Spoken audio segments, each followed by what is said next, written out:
This is Terry Howe from the Talkback Fans Podcast, and you're listening to the BBQ Central Show with the incomparable host, Greg Rempe. Start the game!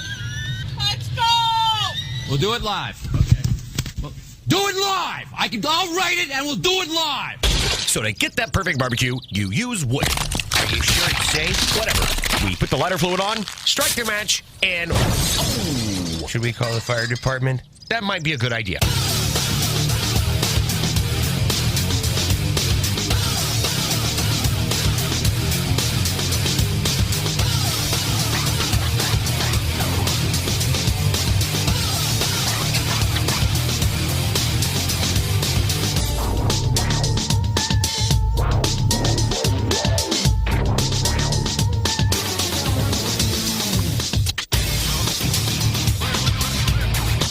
Good evening and welcome to the Really Big Barbecue Central Show.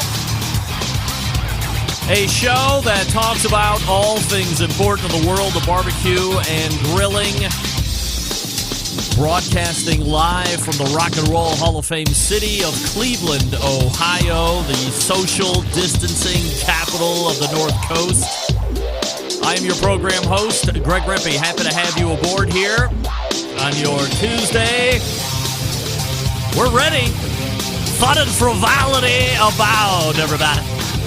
If you want to jump in on the show tonight via phone call or email, here's how you do it. You can get in touch with the show by calling 216-220-0966. Email Greg at the BBQCentralShow.com. On the Twitter and Instagrams at BBQ Central Show.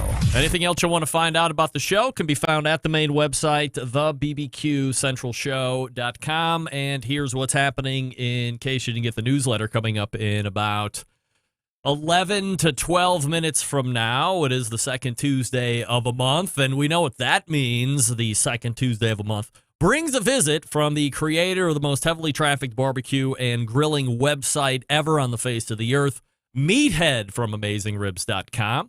Plenty to talk about with Meathead, not the least of which is we are going to refresh on a couple of items, which is resting steak. Should you do that? Should you not do that? Is there any science behind why you would or would not want to do that? Also, how that relates to or doesn't relate to resting brisket. Difference between resting steaks, difference between resting briskets, obviously two different finish temperatures, all that stuff. We'll talk to Meathead about it. We'll answer your questions if you want. No problem. Shoot them to me through the emails, or you can phone them in, 216-220-0966. Then we will move to the second hour because Meathead takes the first hour, and we will be joined by first-timers to the show. Names are easy enough to remember. I have a John and I have a John. Those are John McLemore's, John 1 and John 2, the masters of smoke from first-timers of the show, Masterbuilt. You've heard of Masterbuilt, haven't you? One of the biggest names in the live fire industry. And since it's their first time, we'll talk to them about the beginnings of a humble, I think which was them a M&M welding or fabrication or something like that, and then growing into... Maybe I might have that totally wrong. It might not be M&M at all. But eventually growing into Masterbuilt. And then having been founded in 1973, I mean, we're 47 years into a grill building career. Quite an accomplishment. So we'll talk to them about evolving. And then, of course, mainstay will be about that new 560 gravity fed cooker that we have been seeing and hearing about here for the last handful of months. So that's what you have lined up for you this evening, 216-220-0966. If you want to call, Greg at thebbqcentralshow.com. If you want to email instead of call, don't forget you can follow me socially at BBQ Central Show on the Instagram, Twitter, Facebook, TikTok, blah, blah, blah. You can see the crawl right here. That's all the stuff you want to find out right there. And what was the other thing? Well, I can't remember it. Now, needless to say, as we look back at last week's show, needless to say, the Sam the Cooking Guy segment far and away blew everything out of the water in recent memory. Everybody chiming in on the segments from last week. Some of the most downloaded shows ever, by the way. And I only look at one thing, which is a week out or release to a week out. And easily some of the most downloaded shows ever. So let's go ahead and raise our Coke snorting straws together and blast some rails and salute to Sam the cooking guy. And we thank him for his brutal honesty, by the way. Also, here's a weird thing. You know, I never want to assume that people know things that I know. And that leads to people feeling bad on both sides, not setting proper expectations. I talked about that with Mike Lang last week, actually, not setting the proper expectations. And I mentioned at the top of the second hour last week that Digital Hospitality did an interview with me, a podcast. And what I realize is this: just because I know how to find every podcast ever made by anyone doesn't mean that you do. There are recurring guests on this show, not the one that's coming up, but there are other recurring guests on this show that have no idea how to find and subscribe to this show or other shows in general. So if that's the case, I have to then assume that there are plenty of you out there that are in the same boat. So let me fix that right now. This is me trying to bring value to you, my listening audience. I assume from a device standpoint, you either have an Apple product or an Android product. If you still have a BlackBerry and you use it by choice, move out of the country immediately. Now, on your phone, there's a podcast app or application on your iDevice. It's called Podcasts. It's purple in color, has a little microphone logo on it. Click that. Then, at the very bottom right, there's a little search or magnifying icon. Click that. And then type the BBQ Central Show in the search field. It should really start to auto-populate just with the and BBQ. And then click on the Barbecue Central Show logo when you see it. Once you click on that, there will be a subscribe button. Click the subscribe button. Congratulations, you've just subscribed to the show. Now, whenever there is something new in the feed, perhaps Wednesday, Thursday, Friday, you'll get an alert letting you know there is new stuff to listen to.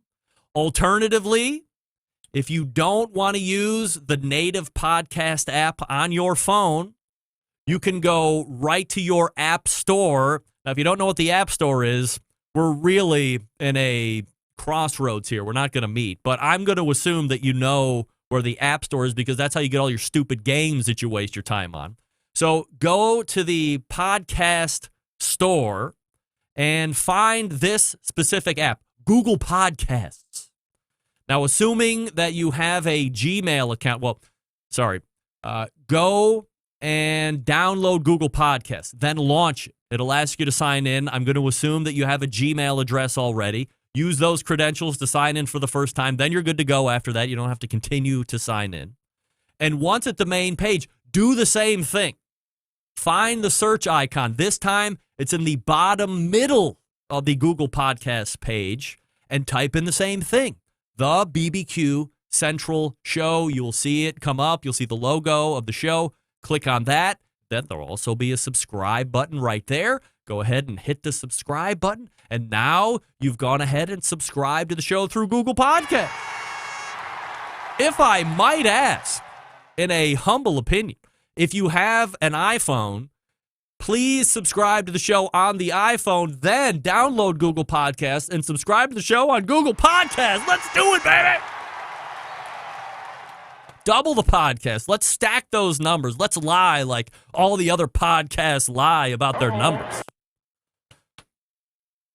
So here's what I'm telling you. For sake of ease, regardless of what operating system, just go ahead and get on Google Podcasts, regardless of the operating system that you use. It'll be easier that way. Now you can find cool podcasts to listen to. There's plenty of barbecue-related ones. As we know, most of them suck, and there are thousands of other podcasts of all varying types and topics and arrangements and qualities and settings. You couldn't possibly, even in this time of quarantine, when all you have is time on your hands, that's all you have. You couldn't possibly make it all the way through every single podcast. It'll take you at least 2 years to get through the outstanding podcast archives of this show alone. And I only have 300. The host that I use only allows me to put 300 episodes in my feed. But I've been doing this show since 2008 is what I'm trying to. Even before that. I mean, you have plenty of time here. Oh, my goodness. What am I saying? So, again, I don't want to assume that everybody knew how to get the show because some people are telling me it's so hard to. How do you find your show? Well, to me, it's really easy, but I have the podcast, so I guess it would be easy for me since I have to make that particular file available and go ahead and put it up there for you guys to get. So, if you never knew how to do it, now you know. By the way, if you like the new stream, you're welcome. It looked great. A lot of you already commenting on how I've undyed my hair just from 1 week. I didn't dye my hair. Now you can tell. I'm broadcasting in luscious 720 high definition. All right, let me talk to you quickly about Big Papa Smokers before we get to Meathead from AmazingRibs.com. Here's what we know about Big Pops. 13 perfectly balanced flavors of rubs and seasonings. Sterling, of course, one of the most prolific competition cooks out there on the circuit today. Well, not literally today, but whenever that resumes, he'll be back into it. So if you're looking for some great rubs to step up the barbecue and grilling game, or perhaps add a little more flavor to what you're doing in the kitchen, I use all of my Big Papa rubs in the kitchen all the time.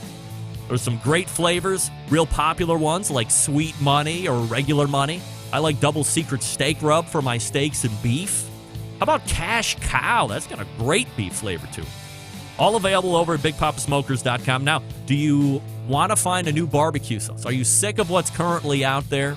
You don't like what's available at the grocery stores? Might I suggest the other one that Big Papa owns? That's called Granny's Barbecue Sauce. It's got a powerful flavor. It reminds you of why you fell in love with barbecue in the first place. We all need that from time to time. Aside from the rubs and sauces, they're selling cookers. That's right. If you're looking for a versatile smoker that's easy to use, the Mac 2-Star General Pellet Grill is that's one you want to look at. Meathead uses the Mac 2-Star General Pellet. Big Papa's the exclusive Mac dealer online. Nobody else can offer the packages that they offer. If you're not a fan of the pellet smoker, try the Old Hickory Ace BP, the only charcoal smoker that Big Papa trusts on his competition trail. If you're not sure of what grill you need, call them already. 877-828-0727. Ask all the questions, and they will make sure that you're outfitted with exactly what you need. Once again, shop the website, BigPapaSmokers.com, BIGPOPPA Smokers.com, or call them 877-828-0727. Meathead is coming up right after this. Stick around. We'll be right back.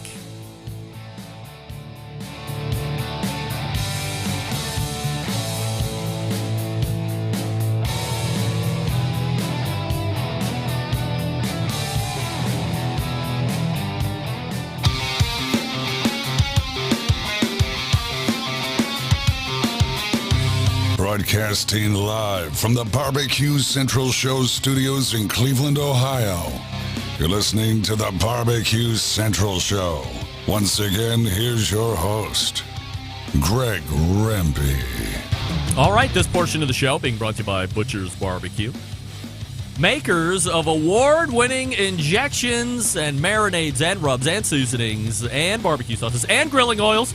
All of Butcher Barbecue products tested on the competition circuit as well as in backyards worldwide. Be the pitmaster of your neighborhood. And visit butcherbbq.com to stock up now. Always trust your butcher. All right, joining me now, the second Tuesday of the month, linchpin of this show. We race to the hotline. And welcome back, friend of the show, Meathead from AmazingRibs.com. Hey, Meathead. Hey, Greg, how are you and the rest of the Centralites? We are absolutely. Well, you tell me. What am I registering at right now? Man, is that a one of those thermal pistol temperature readers? Yeah. I use this for my pizza oven. Oh, so you can get the temperature of the stone, as it were. Yeah. Uh-huh. And and I also use it for finding leaks around my windows. Really? Yeah. Wow. Yeah, That's a pretty good it'll show you where idea. This is for people who aren't getting the video feed. I've got a ThermalWorks infrared gun. They're not good for measuring food temperatures because they just measure surface temperature. And they're not very good for measuring shiny surfaces like stainless steel grills. But they're good for cast iron pans and pizza stones, and they're really good if you're a pizza fanatic. Is the shiny because it reflects or what? Yeah. It reflects. So you can't get an accurate temperature if it reflects very well. Right. Uh-huh. Right. Interesting to know. So if you have one of those and you have a shiny surface, don't be looking for accurate. I think I just tore up the English. Don't look for accurate temperatures. Meathead, give us an idea here. I mean, you are the expert when it comes to everything. When are we going to be done with coronavirus? Let's go. Let's get right to it. Oh, dear. You really are going to ask me this? Of course. I am not Dr. Fauci. I don't know. But I do know this. There's 327 million people in this country, and none of us have immunity. 500,000 people, they say, have it, which means there's probably another 500,000 that we don't know about. And so maybe they have immunity, which means 326 million people don't have immunity. So the virus has plenty of food out there, and I don't know how long it'll take for it to munch its way through until they get a vaccine, which will make us immune, or a treatment, which will make sick people get well before they die. I don't know how long either of those will happen, but they take time.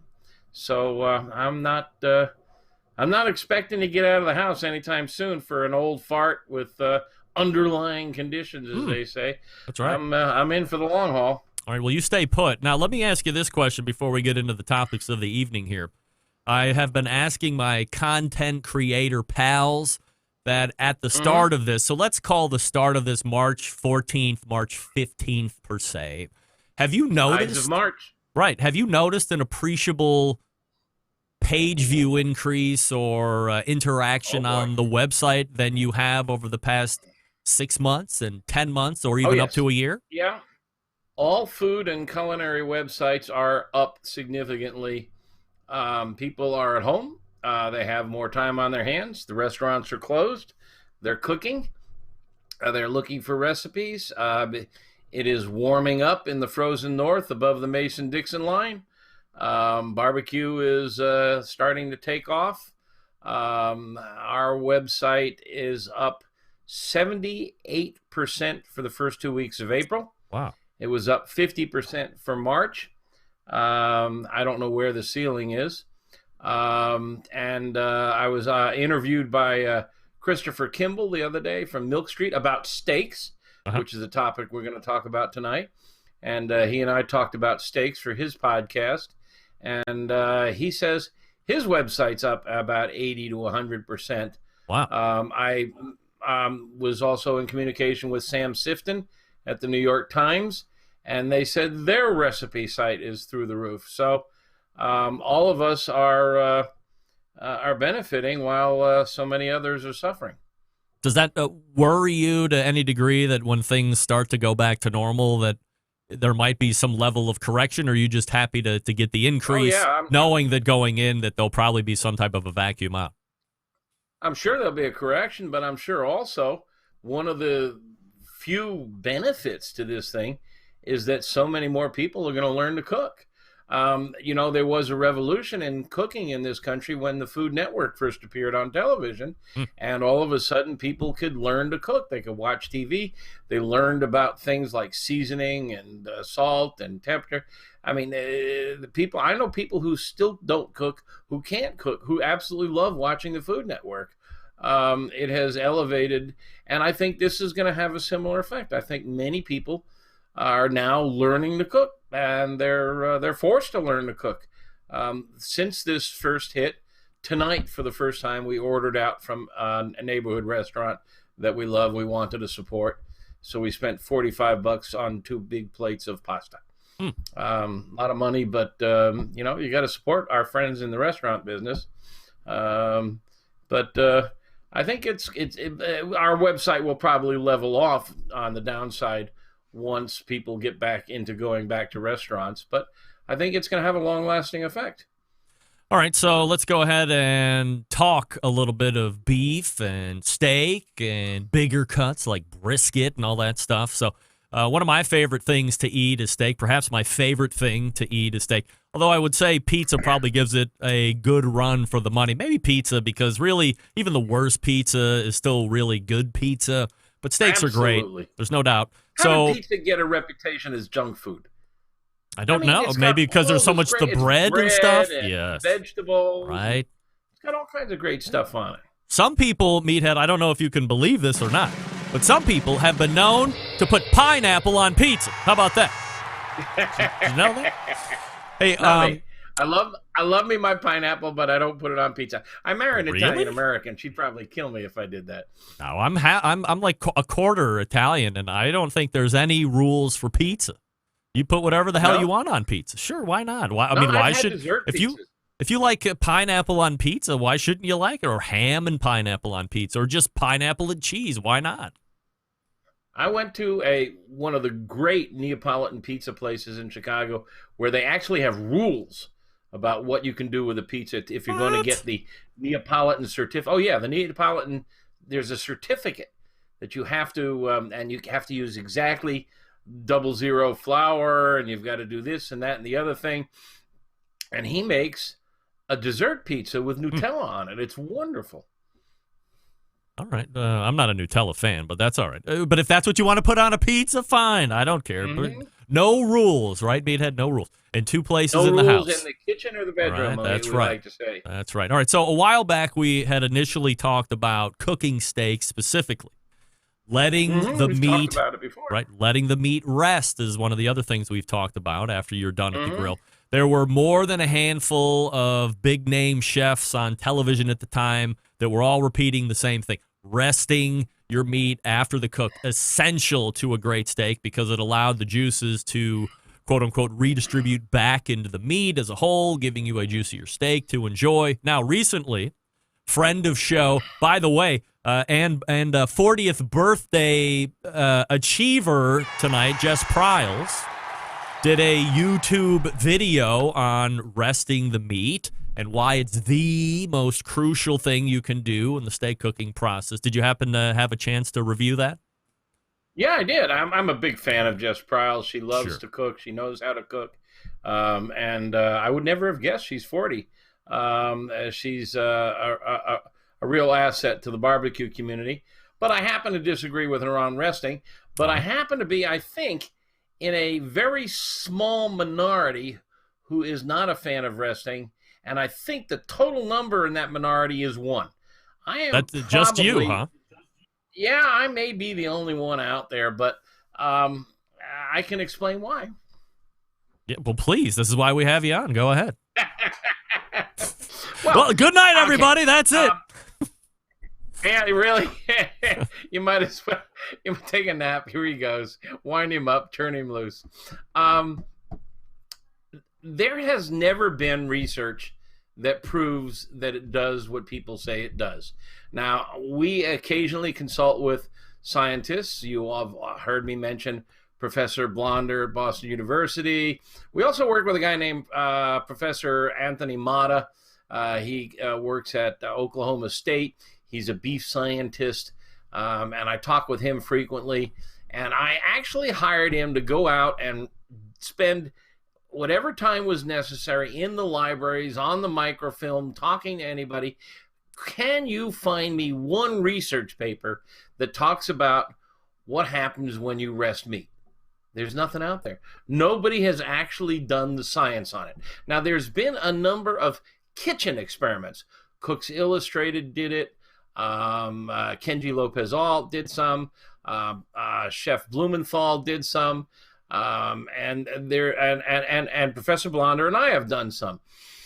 And so there's some none really scientific research on it, but there has never been proven, and it's hard to prove, what the benefits or the lack of benefits are to resting meat.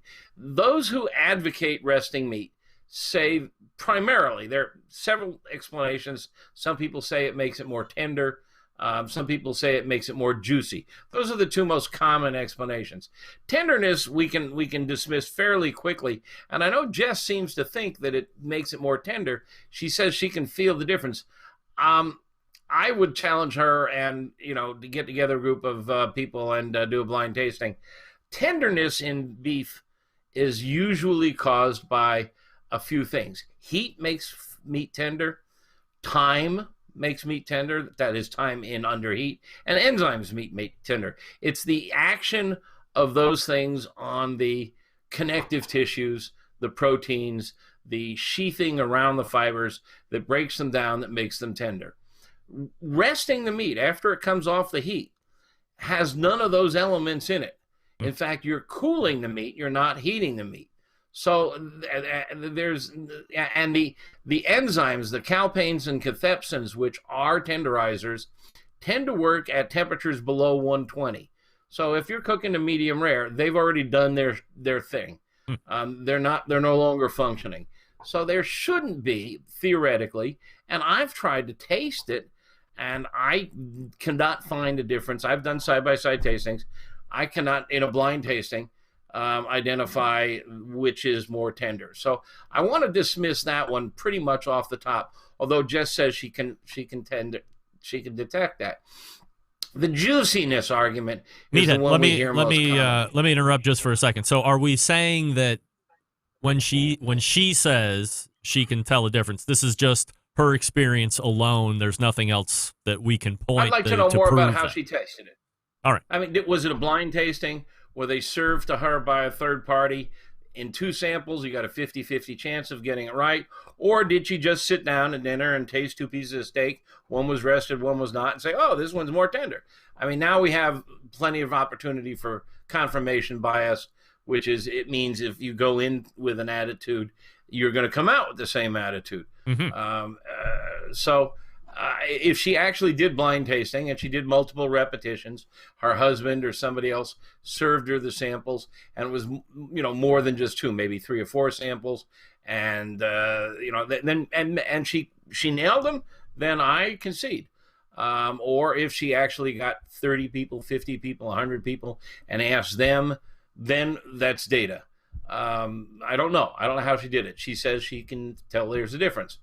I know that the ideas which I'm going to share here tonight, I've documented on AmazingRibs.com in an article on resting meat, and I'm going to talk some about the other argument that is the most common argument, and that is juiciness. There are a number of factors that contribute to juiciness in meat. Free water is the most predominant. Meat is about 70% water. There's also some water bound up with the proteins. They're stuck together and they're not free. There's melting fat makes things feel juicy. Collagen or connective tissues that are gelatinized makes things feel juicy. And also saliva makes things feel juicy. Huh. When you are turned on by a piece of food, like a sizzling steak, you generate saliva, and that saliva, it can be quite a lot. That saliva contributes to the juiciness experience. There are a lot of other things that can be factors. When you cook a steak, a lot of water is lost in the cooking process. Both evaporation and drip loss, and fat melts off too. What temperature you cook at, how you cook. Also, there are factors like the breed of the animal. It contributes to juiciness. How is it packaged? Was it frozen? How is it stored? Was it fed? How was it slaughtered? Was it cooked with a fat cap on? Was it brined or salted? And so on. So there's a lot of factors that contribute to the juiciness sensation. There's been some really interesting kitchen experiments that focus on the water, and that is they'll take a steak or a pork loin, and they'll cook 2 of them, and they'll cut one up and collect the juices, and then they'll let one rest, cut it up, and collect the juices, and measure them in some fashion. Mm-hmm. One technique is to weigh them. One technique is to try to collect them and measure them by volume. And almost all of those tests, the water tests, have shown that there is a slight difference, that if you let it rest, there is slightly less water loss, but it's a very small amount. Professor Blonder did the test for us, and on a 13.5-ounce steak, there was a 5 milligram difference over 30 minutes of resting. Wow. So really a statistically insignificant amount. And when you consider that we're dealing with an 8-ounce steak is 6 ounces of water, just a few milligrams is not going to make a big difference in what you taste. The other thing is have you ever seen someone finish a steak and send a plate back to the kitchen with juices running around on that plate? Not typically. I mean, if there's juices coming out of the steak, they mop it up with what's on the end of the fork, or it goes into the mashed potatoes. So nothing is lost. And the meat will soak it right back up. We know that for a fact. That's easy to see. I mean, you've done it yourself. I mean, when I'm done with my plate is dry. There's no juice running around on there. I mop it all up. So the idea that let me ask a question here, Meathead. Let me interrupt just for a second. So, can we at all surmise, deduce, or whatever word you want to use, that if you cook the steak, you let it rest for 10 minutes or 12 minutes, and you cook another steak the same way, and you cut right into it, that the steak that has rested for 10, 12, 15 minutes, as you bite into it, will be noticeably juicier than the one that is fresh off the grill that you cut into it? Because I think ultimately that's what we're trying to find out. Is the steak that rests juicier than the one that doesn't? I've never done a good blind tasting with a statistically significant panel, 7, 10, 20 tasters, to see if they can find the difference. But we have measured the juiciness loss, and the juice loss is very, very minor. So I shouldn't think there would be a difference, and I've never seen anyone do that test. And my theory is, and I think this is a good one, is that don't discount the value of saliva. That when you bring a sizzling hot steak in from the grill or out of the pan, that is really going to get your juices flowing more than a steak that's been sitting around for 5 or 10 minutes. And I mean, sizzling, we know it trips the wires. It gets us going. The other thing is many of these taste tests, the water loss tests involve, and this is what Kenji did. You take a steak and he put it down, and then he did what Jess did this in her video, sliced it into 10 differences. Well, that's okay if you're feeding a 6-year-old. You know, you sit them down and you cut up their steak. But when I eat a steak, I put it on my plate, I cut off an edge, I chew it, I take a sip of wine, I get some green beans, I get some potatoes, I have some conversation, I go back and cut another piece. So I'm not going to get even that 4 or 5 milligram difference. It's not, I mean, it's rested. 5 minutes was what Kenji came up with for the statistically significant difference. It's resting on your plate. It's resting there. Bring in the steak from the grill. By the time you get it off the grill, on the platter, bring it in, dish it out. That's 3-4 minutes right there. People get into it. Serve hot food. There you go. All right. Meathead from AmazingRibs.com is joining us right here on this show. And I'm going to put you on hold just for a moment, Meathead, and then we'll come back. And then we can talk about the whole difference between, resting the brisket versus resting the steak, because I think that's another thing that we want to talk about here. All right, so stand by, or we're talking with Meathead from AmazingRibs.com, and we'll be right back with him. But first, I will talk to you quickly about the Barbecue Guru, makers of automatic pit temperature control devices. The new stuff is coming. According to Bob Trudnak from the Barbecue Guru, 2 new controllers that are coming out. The one that's replacing the Party Q is called the DynaQ. The one that's replacing the CyberQ Cloud is the Ultra Q. That's right. So depending on what kind of level of tech you want or how much money you want to spend, that might help you decide. Again, Party Q being replaced with the DynaQ and CyberQ Cloud being replaced by the Ultra Q. Go to bbqguru.com, check them out, see which one might fit your cooker the best, and you can go and purchase from there. If they're not shipping out now, and I believe the DynaQs were supposed to be potentially shipping out this week, and then the Ultra Qs a week or so after that. So if they're not shipping out immediately right now, it will be shortly. If you have any questions, go ahead and get in touch with them through the website, bbqguru.com, or call them 800-288-GURU. That's 800-288-GURU. And aside from the automatic pit temperature control devices, they have a number of accessories to make your barbecue and grilling life easier. They also offer a couple different cookers. The Monolith, which is that big ceramic cooker that's got the built-in power draft fan already into it. So if you have a controller, you just hook the controller right up to the fan and away you go. And they also have the Shotgun cooker, which is a very hugely insulated cooker, holds a ton of meat, and obviously compatible with all of the Barbecue Guru pit temperature control devices. So check them out over on the web, bbqguru.com. That's bbqguru.com, or call them 800-288-GURU and ask them all your questions, and away you go. We're back with more Meathead from AmazingRibs.com. Stick around. I'll be right back.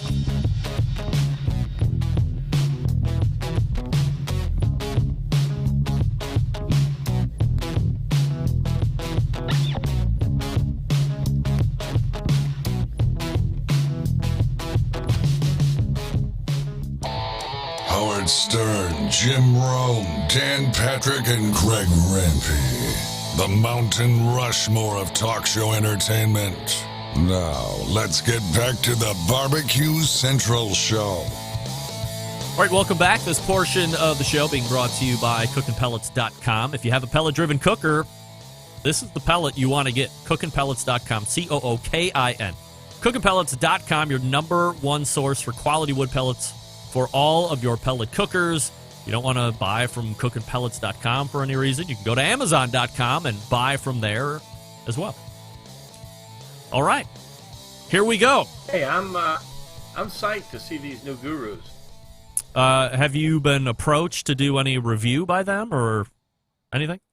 We've arranged to get a sample sent to our electrical engineer who tests our thermometers and thermostats, and that's being arranged as we speak. But I mean, these guys pioneered the thermostat for charcoal, and now they got competition. There's a dozen or so out there. Boy, everybody's making one. But I figure they got to run a head start. If they've got a new generation, I'll bet it's good. Yeah, Ultra Q and DynaQ, if you're into that. We're talking with Meathead from AmazingRibs.com. All right, Meathead, so the other item that I wanted to talk to you about or get the specifics on again, we talk about resting meat from a steak perspective. It's, 18 ounces, 20 ounces. If you go to a big steak restaurant, maybe get into the 46 ounces. That's who knows steak. what's going on. Big steak. But then we also have on the other side of this, the rest when it comes to, let's use brisket, for instance. But this is a totally different item when we talk about resting something like a brisket that's taken to the temperature of 205, 210, 211, whatever your target temperature is. So talk to us a little bit about what the difference is and why that is a difference. Well, when we cook a steak, we're normally, if we're going for medium rare, we're cooking it to 130 to 135 degrees, maybe as low as 125. Cooking a brisket, we're going 190, 195. Most folks are going 200 to 205. There's a big difference between 120, 130, and 205, 75-degree difference. this is an entirely different process, entirely different physics and chemistry going on here. What we're doing when we're cooking a brisket is that long, slow 12-hour cook is designed to melt connective tissue, to melt fat, and to give us juiciness from them more so than from water. There's a lot of water loss when you cook a brisket. You know it shrinks quite a bit. It can be 20 to 30%. That's possibly half the water volume. So what we're doing is we're trading in the water juiciness for the fat and collagen juiciness. And that's the whole process of these big, tough cuts, low and slow. And when you take them out at 203, 205, most really good cooks will wrap it up and pop it into a Cambro or a beer cooler, which we call a faux Cambro, and let it sit there, and it slowly cools. Well, during that process, there's carryover cooking.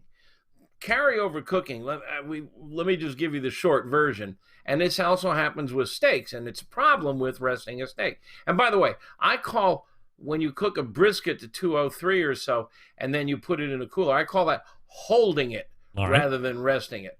It's a personal choice of words, but I'd like to see more people adapt it because it's a very different concept and process, resting a steak and holding a brisket.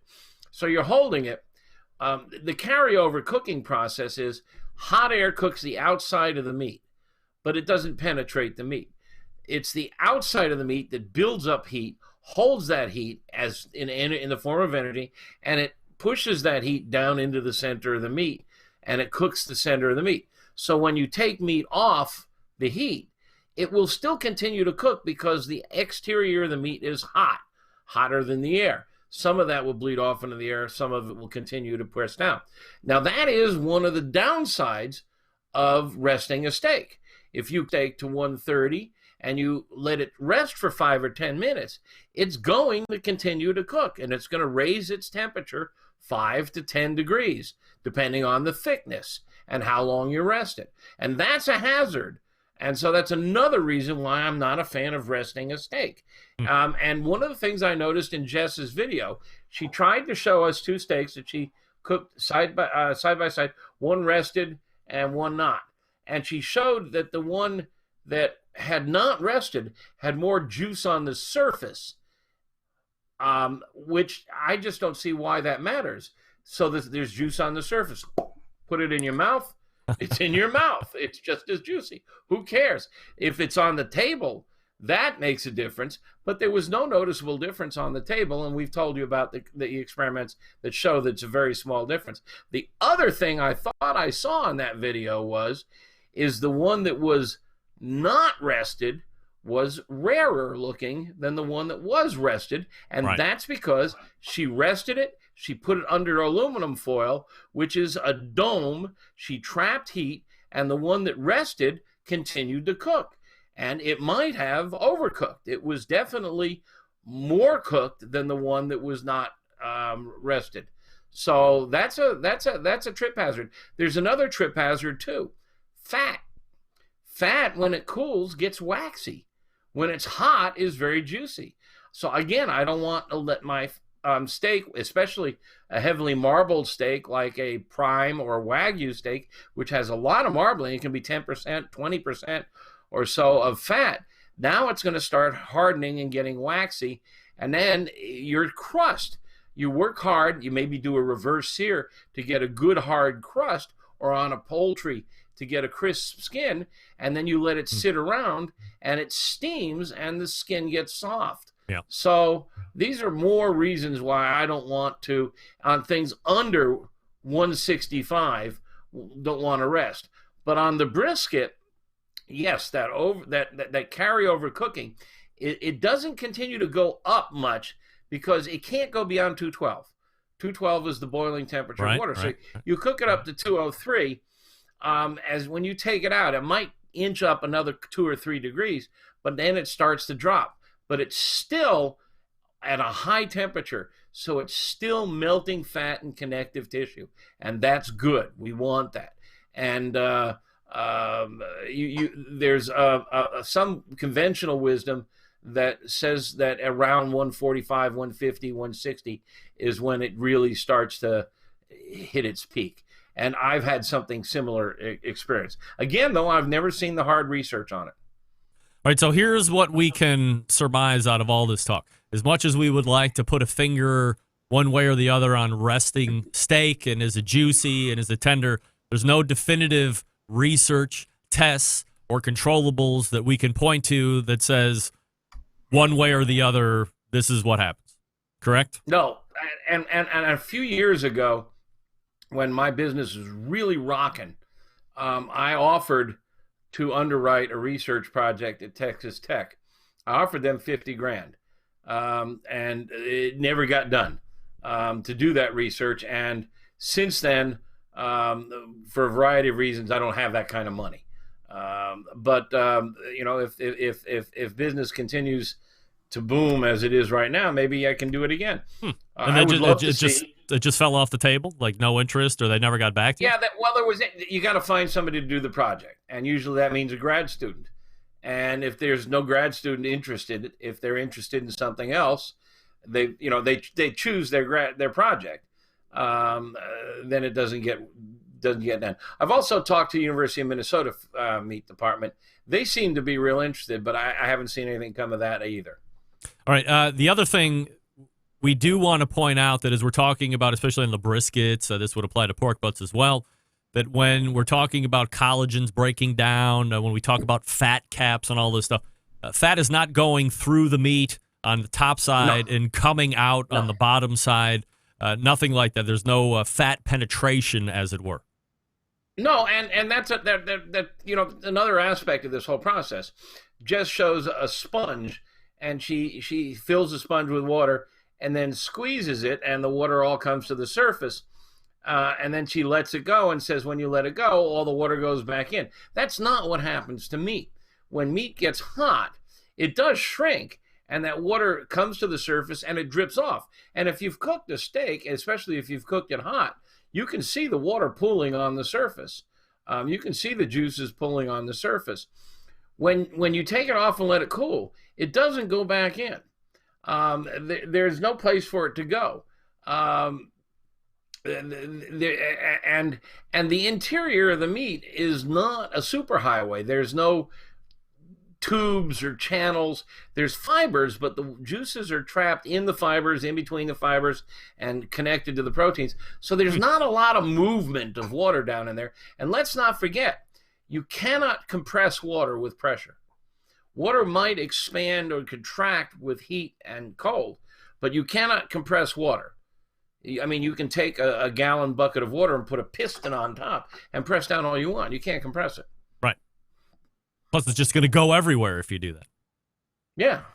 Hey, I meant to ask you at the top when we were talking about the health crisis that we're in. Is this going to affect your meetup at all that you had planned for July at this point? Or are you still, is that canceled, or are you still on the lookout?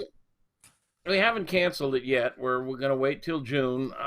But I'm not optimistic. We've been in touch with people who have registered and offered them refunds, and we were careful not to spend any of the deposit money, so we have it all. It's not an escrow account, but it's all set aside. And if we have to cancel, we're in a position to offer complete refunds to everybody. And we've already blocked out time in June 2021 at the Peabody, and we're set to go again if we have to in June, if we're back up to speed in June. That's a long way off. That's more than a year away, but it is conceivable that we won't have herd immunity then, and we may not have a cure or a vaccine, and who knows. All public events of this sort for this summer, anybody who's hoping that we're going to have college football or NFL football on schedule this fall, I think is just hoping against hope. NFL football? I was hoping for a Major League Baseball season. Yeah, I mean, but this is just me. I mean, I've read up as much as anybody else. I don't have any degree of expertise, but I do understand a little bit about how the process works, and you just don't say, Eureka, we've got a vaccine. Let's give it to everybody. You got to test it to make sure that it doesn't grow a third ear. Yeah. Yeah, we don't want 30 years with vaccines. That would be really bad. Yeah. All right. Anything else before I let you go tonight, Meathead? Oh, no. And I hope I told Jess we would be talking about this tonight because I consider her an important person, and I hope she's not offended, but I disagree. And frankly, I think 99% of the chefs in the world disagree with me.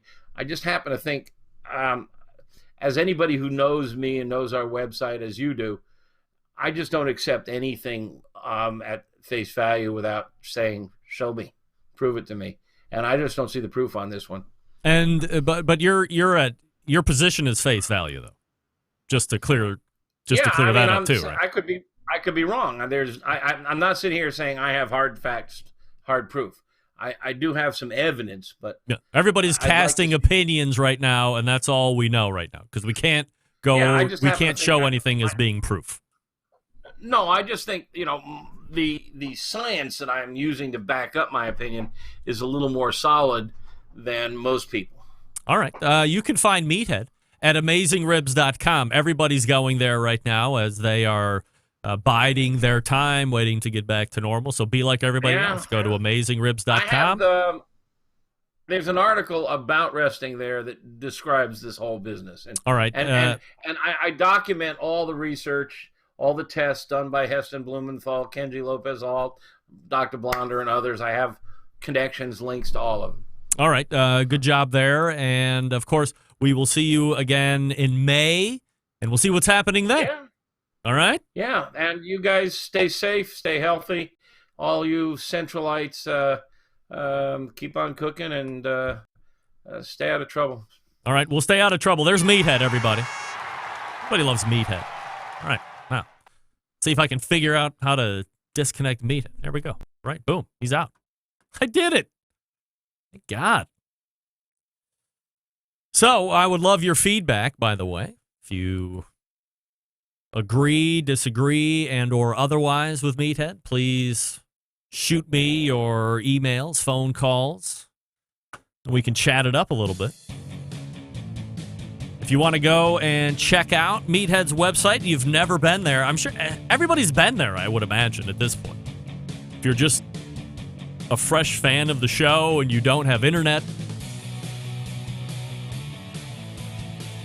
maybe you've never been there. AmazingRibs.com. A great resource. Most people go there. Lance Owens weighing in. Your hair looks much better without all the dye in it. I never had any dye. Cooking with Big Cat 305 prefers the rest. All right? I've never gone out of my way to rest the steak. But I would agree with Meathead and Kenji Lopez-Alt that I take the steak off, hits the plate, get everything on the table, get the sides, get all the kids in, make sure the drinks report 5, 7, 8, maybe 10 minutes. But again, nothing set to define a resting time. And then right away, cut into it, we're off. I'll also pull it maybe 5 degrees from where I think I want it to be if we were going to go right in and eat to allow for a little carry up so I'm not overcooking as well. I'd never put a foil over my steaks when I'm ready. Never do that. Never do that. Never do that. Also, if you've ever subscribed to the fact that searing would seal in the juices as you put your meat on the plate and let it do its thing while you're getting everything else on the table ready, the plate is not stark dry, okay? There's juice all over. So searing does not seal in any juices. If you ever thought about that being the truth, never think about that again. All right, we're back to wrap the first hour. Stick around. We'll be right back.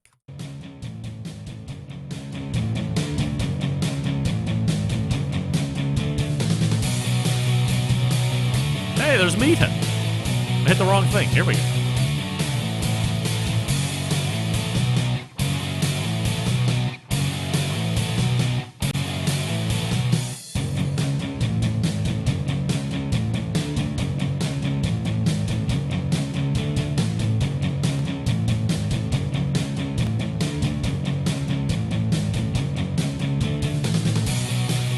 Continuing to produce incredibly mediocre content in an exceptionally professional way. You're listening and watching the Barbecue Central Show. Once again, here's your host, Greg Rempe.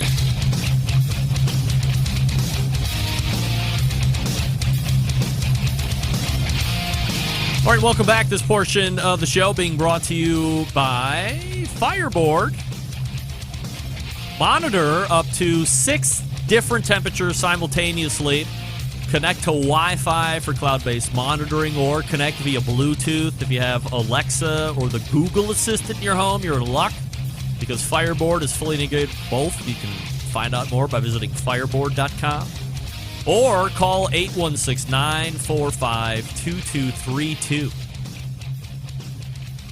One thing I never realized, I had a whole big monitor replacement, and I guess all 3 of them they're like here. You can't see them.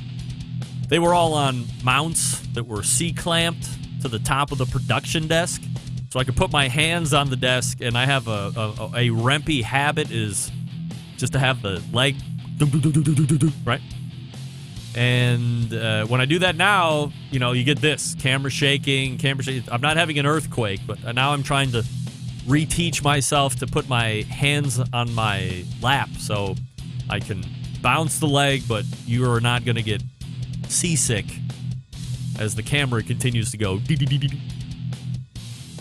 Sean McColligan emailing. Alton Brown says to rest that steak, and that dude is all about cooking science, so I'm going with him. Sean also sent me a link, so if you want to have a look at the link that Sean sent me, email me and I'll forward it over to you.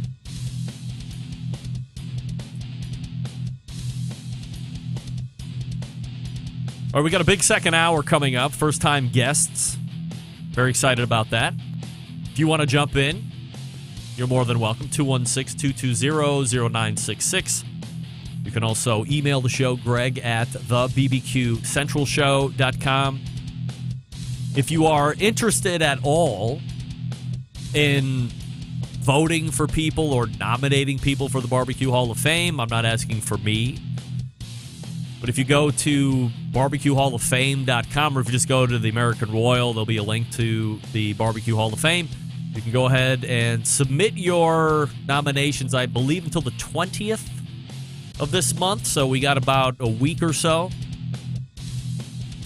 Emily Park from the American Royal Association is supposed to circle back up with me this week to get me some last-second Hall of Fame stuff, so I'll be sure to disseminate that through the show if it happens, or through social media channels as that is given to me. But take the time, do it wisely, and be thoughtful. Don't just give 1 or 2 word answers, because there are a number of things that you have to answer. They want to have you sell why the person that you are recommending should be in a Barbecue and Grilling Hall of Fame. Understandable. Again, Barbecue Hall of Fame website is the place you want to go for that. I think the 20th. Let's call it the 20th. It could be completely wrong, but it could be the 20th. All right, we're pointing to the second hour. Go ahead and refresh your libations. And when we get back, I will be talking to you about a number of topics, to include what's happening the rest of the week as it relates to the show. I'll be talking to you about a TV show. Then we'll learn about Masterbuilt. Very exciting. Daddy Dutch Barbecue. Do you know what shade of platinum Greg uses? 100% platinum. It's the name of it. 100% platinum. I'm not kidding. All right, stick around. We'll be right back. You're listening and watching the Barbecue Central show right here on the Barbecue Central Network.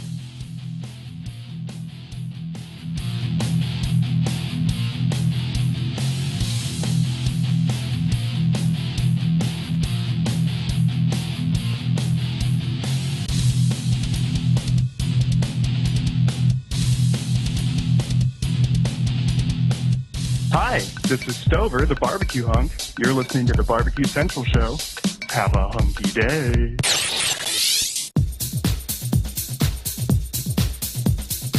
Happy to have you aboard here for the really big barbecue show. Boing. We cook because we have to, and we grill because we want to. Hit me! Fine, how's it going? You have a great show. I'm a big fan. Boing. So what seems to be the problem here? This man looks like he's dead, and he's in the crackle. Charbono! It's all about the charbono, dude! Succulent fish. What? He ate 54 wieners. Oh, listen, Libertius, shut your face. I'm shaking like a dog shit peach seeds. We have top men working on it right now. Top men. All right, just like that, we are in the second hour. It is the Barbecue Central show, and we talk about live fire stuff right here on this show. Still to come on the second hour portion. John McLemore and John McLemore II from Masterbuilt. Masterbuilt.com is their website if you want to check that out as we talk it up here this evening. Don't forget, you can follow me socially at BBQ Central Show on Instagram, Twitter, TikTok, Snappy Snapchat /BBQ Central Show on Facebook, which is where you can also find a video feed. We're also over here on YouTube Live, where I'm monitoring the chat. Top people in the industry like John Solberg, Diane Me, and Beer Champ Barbecue are all in. Why aren't you in there taking part? Oh, it's so great. So happy to have everybody. Coming up on the best moments of the Barbecue Central show in 10 minutes or less this Friday, episode 120, taking you back to April 6th, 2010. And during that segment, I talked to a fella by the name of Bob Garnash, a.k.a., and this is what he calls himself, B.O.B., or how we say it in America, a Bob. Does that name ring a bell? For the diehards, it does, because this guy saw the benefits of rotisserie cooking, but took it a step further and created a product called what? You remember? You remember what it was called? You got it, the Ribolator. Rib-O-Lator. Simply put, instead of the traditional like spit rod with those tines, or, it kind of limits you. It's whole birds and roast, big stuff. This guy uses the traditional spit rod, except he made a 4-trade carousel that mounts to the rod. So you stick the rod in the motor, flip the switch, and away you go. But instead of it circulating itself, you now have 4 trays of varying lengths and widths that you could stick, let's say, a rack of ribs. And then in the next tray, 10 chicken wings. And then in the next tray, 4 fillets of whatever freaking fish you like. And in the next tray, a flank steak cut to size. I mean, I don't know. And if it fits in the Ribolator, you can cook it. And yes, it is still available today. If you go to ribolator.com, that's a website that comes up. You can watch the product explanation video where the guy says, "Hi, I'm B.O.B." Or as we say in America, Bob. And he goes through the whole thing. And it has been revised over the years. The Ribolator used to be a sponsor of the show 100 years ago. They also used to make the, what the hell? The Smoke Dome or the Smoke something or other. It was a big box that you filled with chicken. Chicken that you filled with wood chunks and chips, and you put it on your grill. I forget. There was a fancy name besides the Ribolator, the Smoke Box. It was way cooler than Smoke Box, I tell you this. But if you're interested in something like that, if you already have a whole rotisserie setup and you're looking for something a little different than the normal rotisserie tines, then I think a Ribolator or something, and it's really not that outlandishly expensive when I was looking at it. So, again, Ribolator.com. Why not? Former sponsor of the show. Backyard Barbecue Show. I like big racks. I get it. You can put big racks in the Ribolator. Many of you slammed me with the Smithfield plant shutdown happenings in South Dakota over the last couple days. I did reach out to Laura Paul, who's my contact from Smithfield here on this show, and asked if there was anything else she wanted me to add on top of the release that Smithfield sent out yesterday. And she said that since it was a corporate release, that is the corporate position, and it is final. So if you didn't hear about it, just search Smithfield closes Sioux Falls, South Dakota plant, and you will get all of the information that you need. But basically, I had an incredible amount of coronavirus infections, and from one day to the next, it was an incredible increase. So I don't know if there wasn't proper social distance. I mean, some of you don't think that even social distance has anything to do with it. Whatever you believe, Smithfield has shut it down. Some people are seeing this as a way to Smithfield to jack up pork prices because shutting down the plant is basically, in effect, taking out 18 million meals per day is coming out of what that plant produces. So it's definitely going to be a hiccup in the food chain. However, I would also contend to you that there's other pork producers out there. So while Smithfield's removal from the food chain is certainly huge and will be affected, there's other pork to buy, of course. So, and then there's this. Let me ask you something. What will your coronavirus memory be years from now? Will it be that term social distancing that we hear so much? Will it be the remembrance of how crippled business and the economy became during that time? The record-breaking amount of unemployment that continues to grow? I don't know what yours is going to be. Mine is going to be how we as a fervent society brought to the forefront an industry that I had no idea existed. That being the industry of big cats. And I'm not talking about big cats like you have a big-ass house cat. I'm talking about tigers and mountain lions and puma and lynxes and big freaking wild cats. I'll remember that within a 2-week, 3-week time frame, everybody in America who had a Netflix account watched this documentary exposing what is the seedy underbelly of the keeping of big cats across the land. Especially the one dude with the worst dyed blonde mullet I have ever seen in my life, ever. His name, Joe Exotic. And trust me, Joe Exotic ain't a looker, and he ain't rich, and he ain't swole. But I'll be damned if that guy couldn't snag a man wife with the precision of a military sniper. Hell, he was so good at one point, he had 2 man wives at the same time.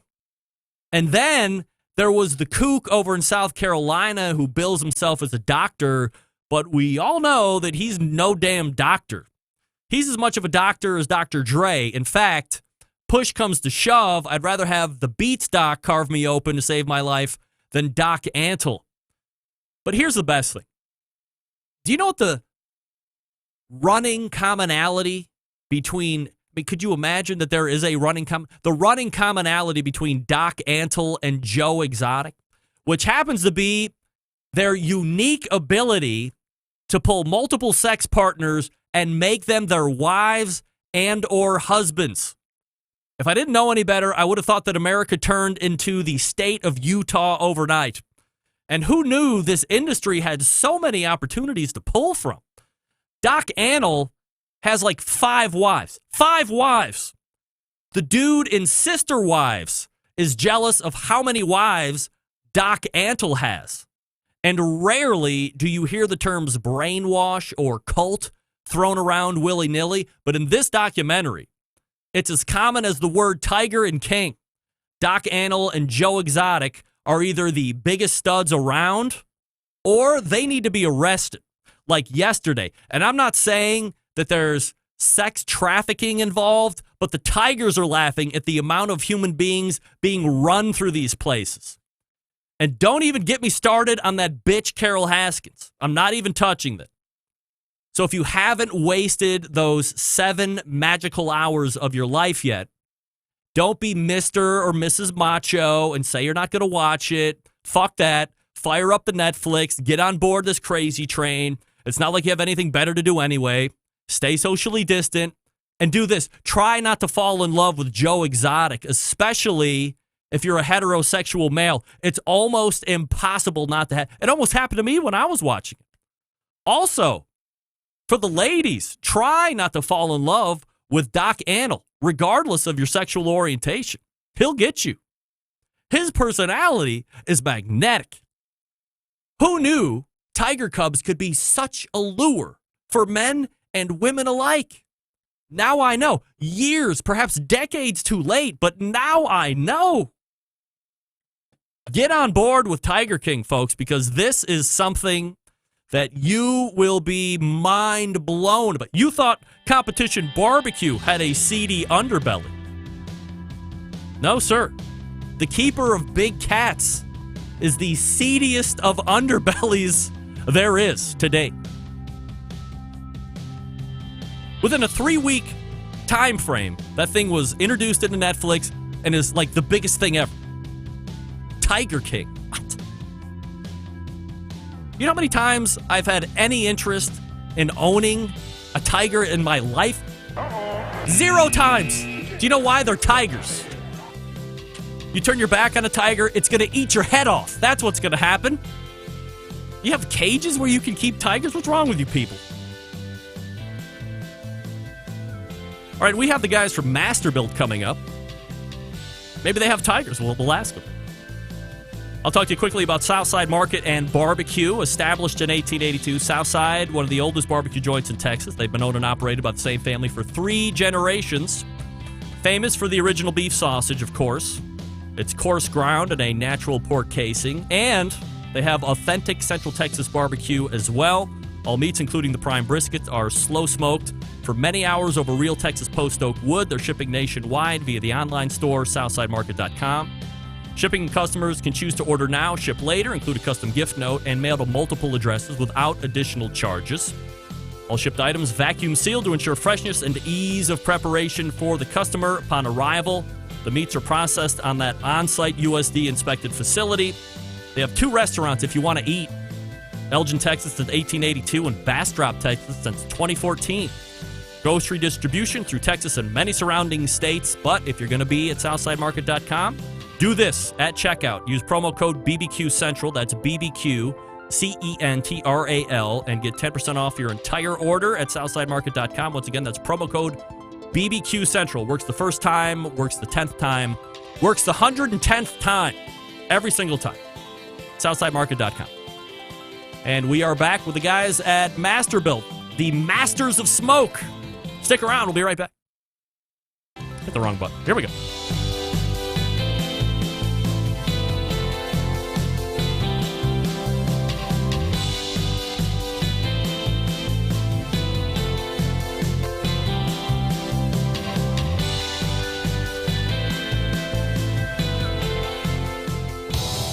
Monthly visits from a killer hog, a cooking guy, a man named Meathead, the author of Barbecue Bible, a grill girl, a bristly barbecue journalist, and the malfeasance of the barbecue world known as the embedded correspondents. Only found right here on the Barbecue Central Show. That's right. We are back, and this portion of the show is being brought to you by Smithfield. That's right. Throughout the grilling season, enjoy recipes, as long as you get your hands on Smithfield pork, by pit legends like Chris Lilly and Darren Worth and Ernest Cervantes, Childs Cridland, mouth-watering flavor, no artificial ingredients. Smithfield fresh pork, quite simply some of the finest pork money can buy, and trusted by World Championship Pitmasters for use at competitions and at home. Sure, why not? Smithfield.com. All right. My guests in the second hour are running one of the biggest names in the industry. You know them for their propane and electric cookers. Some might know them for their pellet cookers. And many of you quickly learning about their new gravity-fed cooker that was just recently introduced to the market. Here to talk about the history of the company and how it's evolved over the years. So let's hit the hotline and welcome first-timers to the show, John McLemore and John McLemore. How about that? Hey, guys, how are you? Good. What's going on, man? How you doing? We are absolutely fabulous. Appreciate you guys making time for the show here this evening, and excited to talk to both of you here. So let's, before we get into the backstory of the company, we obviously are in unprecedented times here, not only in this country, but the world as well. So from a business standpoint and how we're operating right now, how is Masterbuilt doing from a business perspective, given the circumstances? I'll let you take that one. Yeah. Well, Greg, first of all, thanks for having us on the show. Hopefully we'll be second timers. From a business standpoint, we count our blessings, man. I'll be honest with you.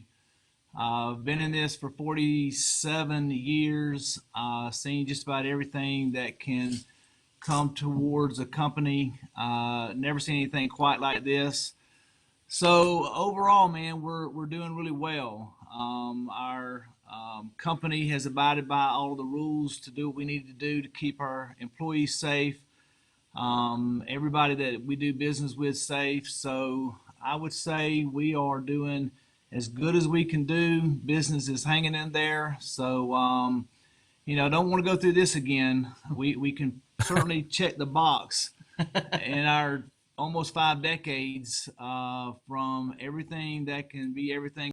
We can now add pandemic to the checklist. And I'll tell you, it's been one of the more difficult things because, when you abide by social distancing and do what you need to do to keep our country and people safe, it changes your company and the people that you have as your second family. Not seeing those, you said a while ago, the things that you're going to remember most, that's going to be one of the things that we will remember most in Masterbuilt is we're a very close-knit family, the McLemores are, and Masterbuilt is our second family. So not seeing everybody every day has been a challenge, but we're doing good. You guys aren't keeper of big cats, are you? We are not. I'm a dog guy. I'm a dog guy. I'm a dog guy. I'm not a cat guy. Here. All right. Don't do that. Georgia Bulldogs. I got it. Like it. Yes, sir. All right. So unfortunately, yeah. Let's get some personal background on you guys. And John, too, you can start here. Where do you live?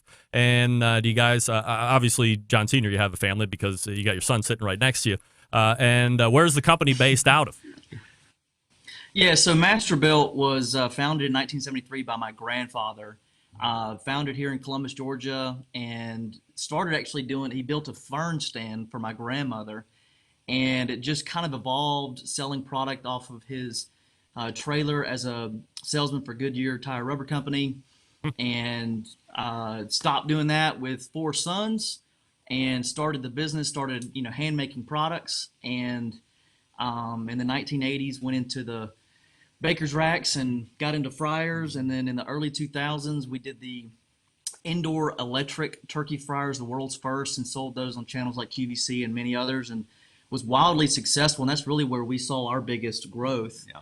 And then in the mid-2000s, we got into the electric vertical smoker space, and that's probably where we put our name in the hat in terms of the industry. And just very blessed to have sold great products to great customers and very loyal fan base out there, very active in the communities.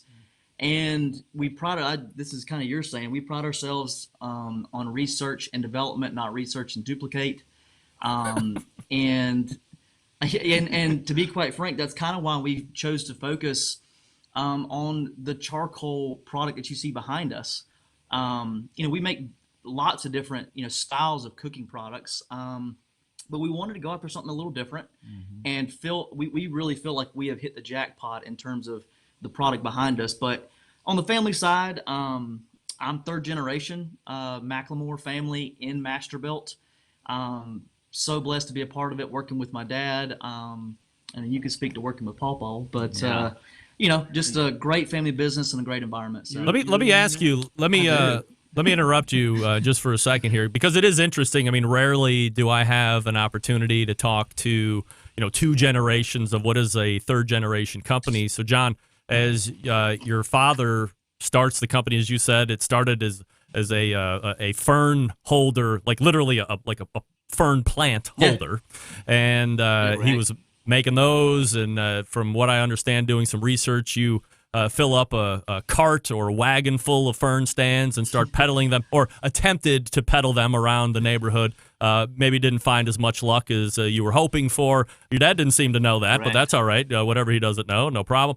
But it eventually evolves into, of all things, first a fryer business, not necessarily grills right off the bat. Correct. Well, what's interesting about most of the products that we've developed in our history and in Masterbuilt's past is we did the products for our own personal use, Greg. My dad made the plant stand for my mom, and we built the first fish cooker because we did fish fries in our backyard. And my dad made one, and from there we went from fish cookers to turkey fryers, propane turkey fryers, and again, building products that we love to use.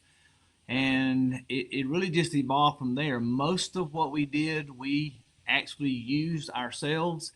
And what we've learned over the years is the products that we still use today have been our most successful products.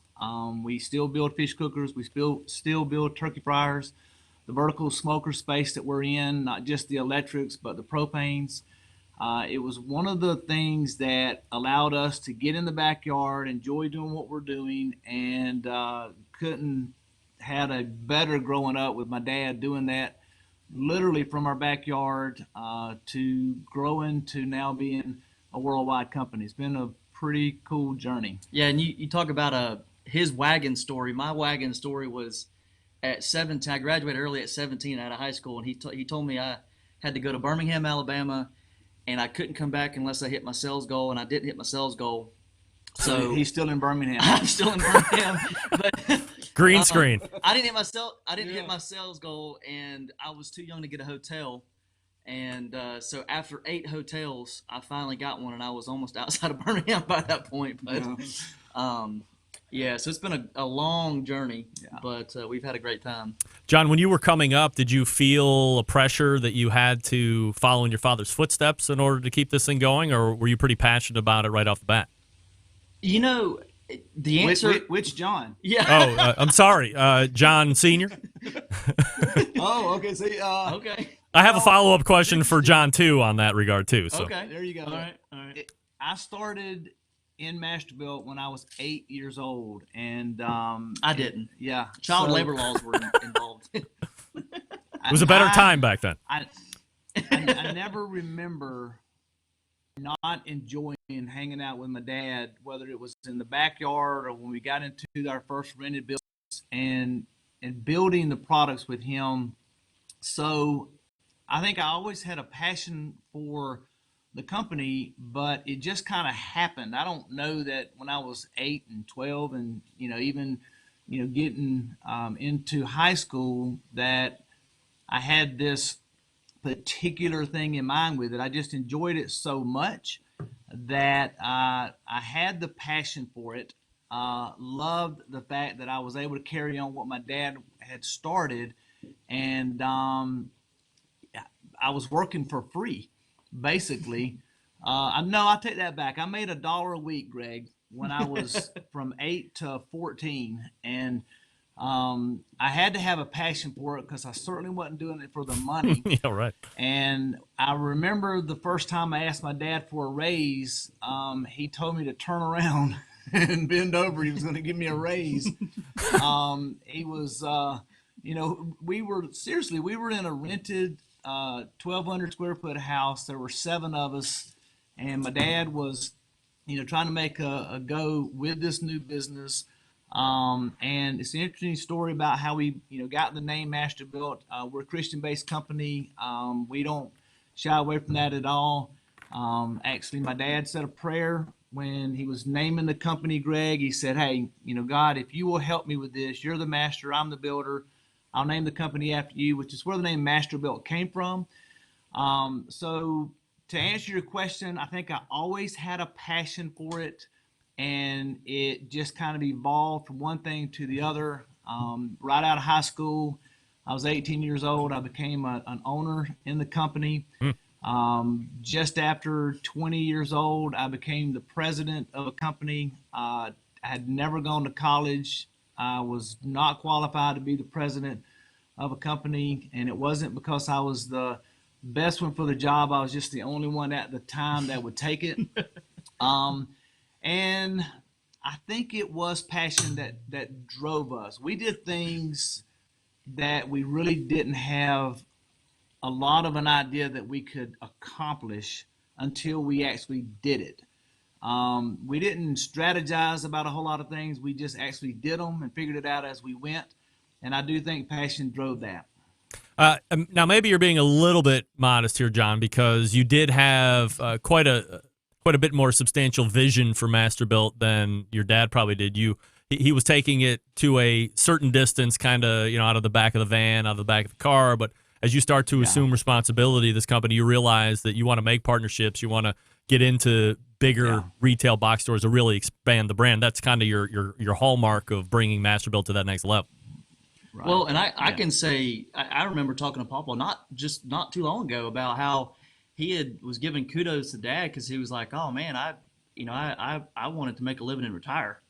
And these guys, my sons had bigger vision, and specifically Dad, to take on a larger role and really take it further than he said. He was like, I wasn't capable to do what you guys did. I think that really started probably when I did get into high school, because from age 8 to 14, it was kind of just something I was doing as a kid.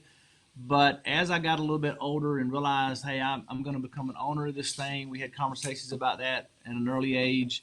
I did think that as we were going to expand, my dad, as John was saying, wanted to have a smaller company, something that he wanted to do just for himself. And I did have a broader vision of that, to expand outside of just, the local area around Columbus, Georgia, to growing it to be a national company. And I think I did have a vision of what that could look like and expanding it for our larger family.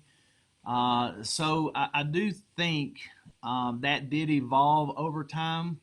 And I did have this idea that I wanted to figure out ways to duplicate what we were doing. When you're a small family business, I firmly believe that the most successful companies are companies that have great people around them.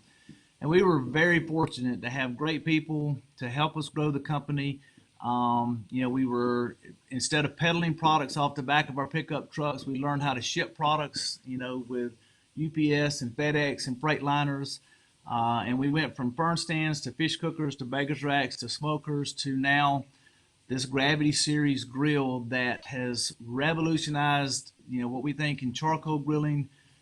Certainly got the attention of a lot of competitors out there and the people that are using the product. So certainly excited about that. And I will tell you, the team, I think most of them are probably listening to this podcast right now, helped us develop this thing to take it where it is right now. All right, John, let me ask you this question. Third generation, is there not one portion of you that says, man, I got to blaze my own trail. I got to get out from the thumb of Masterbuilt and do my own thing. My dad followed, my grandfather. I want to be my own guy. Ever had that feeling at all? Well, that's not no. That's not no. No. To be quite, honestly, I get asked that quite a bit. To be quite honest, the answer's been no. Sure, there's times. You're a human being. There's times where you're like, I'd like to put my own stamp on something. I'd like to put, have my own road to take. And to be honest, this is kind of, this brand right here is part of that.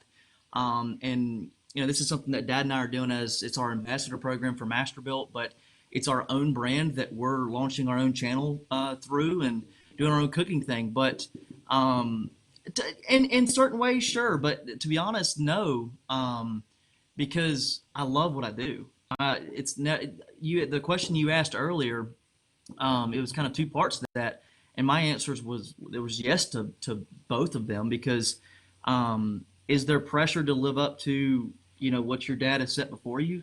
Of course, but the passion. I was very fortunate, Greg, to I think be good enough at what I do, but to love what I do. And I think when you love something enough, it becomes your hobby, and you don't work a day in your life because you love it so much. And to be honest, there's such a level of pride on my end. The statistics are against third generation families. Yes, I want to say 100%. it's like sub 1% of third generations that make it to the third generation, and then stay intact, and not go bankrupt, and not family kill each other, and not. But we're fortunate to have. We're best friends. And we get at each other like we are friends. But yet, I understand my role is he's still my authority. He's my spiritual authority in a lot of ways, but he's also my authority in terms of work. He still has, I'll age you, twice as much experience as I do. Almost. That was nice. Exact. That was nice. And almost exact, yeah. John's 12 and I'm 24. Got it. But no, man, to some degree, sure, yeah. I mean, when you kind of get into your own manhood, right? Of course, there's an element to you that's like, what is my thing? Where do people know me as? And to be honest, I think a lot of guys get ahead of themselves, especially with social media nowadays. I think people get ahead of themselves and they start looking at the success of one other individual, and they don't look at the body of work that you've put before yourself. And I think that will come when it's meant to come. And I think I'm enjoying the ride right now, and I love what I do. I love cooking. I mean, this quarantine thing is, to be honest, it sucks. But we have spent literally every day cooking. It has almost forced us to cook, learn, and part of our whole brand is to teach, eat, and repeat. And that's us teaching people and us learning because people are teaching us eating. If you saw my whole body, you would know that I love to eat. And then well marbled, are you saying? If you saw some of our team members, you would know we love to eat. I like to think that I used to be in shape and now I am one. Yeah. But and then we repeat it. And to be honest, we've been fortunate. And you kind of look at the bright side of bad situations. We've been fortunate to repeat it. Over the past 4 to 5 weeks now. And it's got us, spending good family time together and cooking. So, all right, John and John 2 McLemore are joining me here on the show. Guys, can I hold you over and we can talk a little bit more in depth about the gravity fed here in a second? Absolutely, man. Absolutely. All right, so stand by. We're talking with John McLemore and John McLemore. A lot of production stuff going on with me with this new program. Sorry for the delays. I will talk to you quickly about Green Mountain Grills. That's right, longtime sponsor of the show. Some of the best pellet cookers out there on the market. So 2 different choices, right? You have a Choice line, which is the original. You also have a Prime line, which is their most recent release. Prime, a little bit more robust on the chassis build, peak-in windows and the main cooking chamber, a pellet hopper. 2 internal meat probes, Wi-Fi technology. If you don't want any of the tech, you want to save a couple bucks, Choice line is where you want. I have a couple Choice lines on my deck right now. Those are the ones that originally came out. They work just fine. Some going on 8, 9 years old at this point.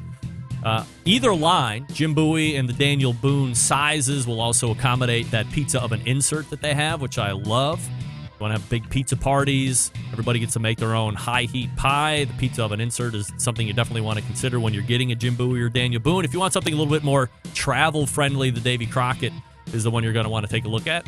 I don't know if we'll have football season coming up here at any point, but if you're going to, take a walk in the backyard and you want something that you can take with you, it's a little lighter. Davy Crockett's the one you're going to want to check out. That's also the one that born out the 12-volt technology, which is what the Prime line is powered by as well. great bunch of accessories and pellets and sauces, all that good stuff. Go to greenmountaingrills.com. That's greenmountaingrills.com. And we are back with the masters of smoke, John and John McLemore. Stick around. We'll be right back.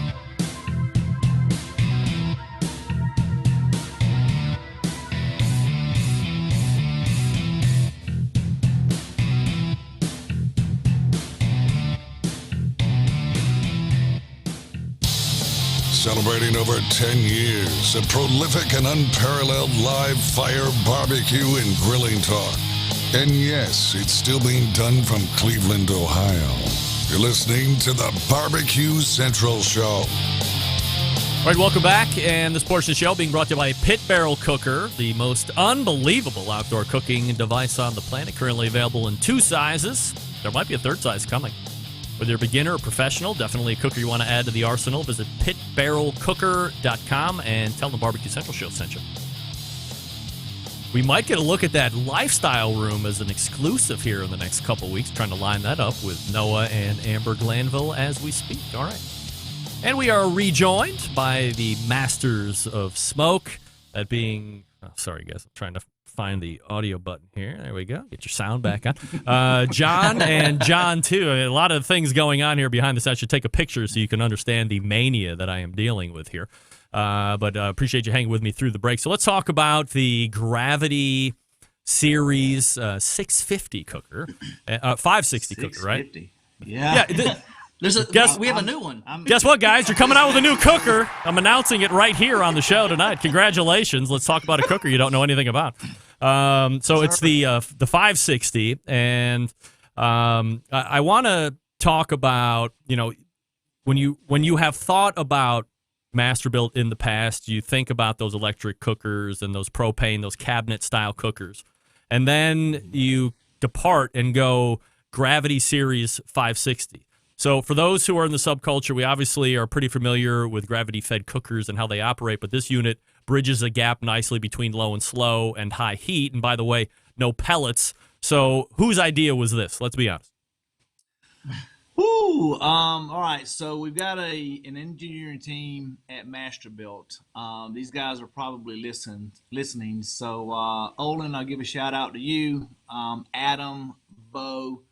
Our team back in here in Columbus, along with John and I, these guys came up with this concept basically at some competition cooks that they wanted to go to. And at the time, this was about 4 years ago, we basically said, look, guys, we are in the mass and we have a channel of distribution that we are selling our products to. We're not into the $5,000 to $10,000 trailer grill business. The team said, look, we understand what we need to do. And I said, guys, I'll give you the opportunity for the research and the development and the time and the money, as long as you will commit to give us one that could be in everybody's backyard in America, and now even overseas. So this product was developed with that in mind, and you're right. The gravity systems that are out there have been out there for a little while, but nobody had ever put one on the market that could be in the mass and the independent channels like we've done with the Gravity 560.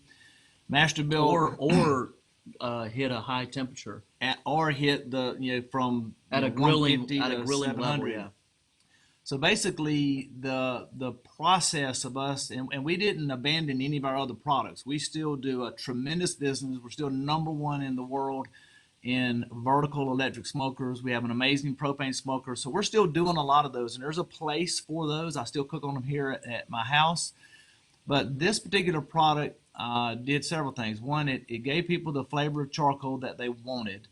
It gave them the ability to slow smoke, grill, and sear from 150 to 275 in smoking, 275 to 400 in grilling, and then crank this baby up with the push of a button and go from those slow smoking temperatures and grilling temperatures all the way to 700 degrees and cook anything that you would want to truly with sear too. The flavor of charcoal. Yeah, and Greg, to me, this is always my spill. It's the power of gas, it's the convenience of electric, and or what people are experiencing with pellet, but it's the flavor of charcoal. Yeah. And you get all of that in one, and it's 0 to 225 in 7 minutes, or it's 0 to 700 in 13 from a fresh light. Yeah. So it does any and everything that you can imagine you'd want it to do in between. So, John, too, let me ask So you. I really, yeah. Go ahead, John. Yeah. So I was going to say, as I said earlier, in the success that we've had at Masterbuilt, this was a team effort within Masterbuilt. So I give kudos to our engineering and the design team for helping us to do this. We also listened to the consumers that were out there as to what they wanted with a product. We worked with our retailers as well in the process of getting this out there at the right price point, and basically being able to get it to everybody in the masses. So this product, I think you're going to see a lot more to come with it. So yeah, I just want to make sure that our team knows that couldn't have done it without you guys. When you're bringing a new product to market, and I'll use Weber as an example, they just enter into the pellet cooker market after never have been in that particular niche before. So as you guys make a bit of a departure from what you're traditionally doing, as you had mentioned, it's been in a phase for 4 years or so. Do you do an extensive amount of a testing phase before you even talk about bringing it into some type of a mass production? And then I guess perhaps a better question is, as a manufacturer, can you ever bring something to market, no matter the amount of testing prior, to where it's flawless from the outset? Is there always going to be something that comes up and bites you on the ankles? I don't know. Ask Tesla. I mean, yeah, I don't. There's, especially in the mass world, I guess my answer would be, I don't know if you can ever. I don't know if there's ever you can enlist. There's no budget to it. You can throw a bunch of money at it and make 1,000 of them, and all 1,000 be perfect. Yeah, I think I think you can launch one way too early. Sure. But you could also always spend a little bit more time doing it, and we tried to master that. I mean, it took us 3 years to get the first one to where we could actually start showing it. We were testing it a ton. We cooked on the products within our team thousands of times, and we're still listening to our customers out there. So I think no matter, to John's point, what you put into the product, especially when we're trying to hit a price point as we did with this product at $4.99, I think we mastered it. Hope the people that are out there are super patient with us. It's a phenomenal product. We're going to continue to improve it by listening to our consumers out there, and we try to do that to the best of our ability. So I think we spent enough time to get this product launched properly, and we will continue as the next phases come out with it, and continuing to work on this one behind us. And to be quite frank, Greg, with you, I can think of what's today's date? Is it 14th. April now? April 14th.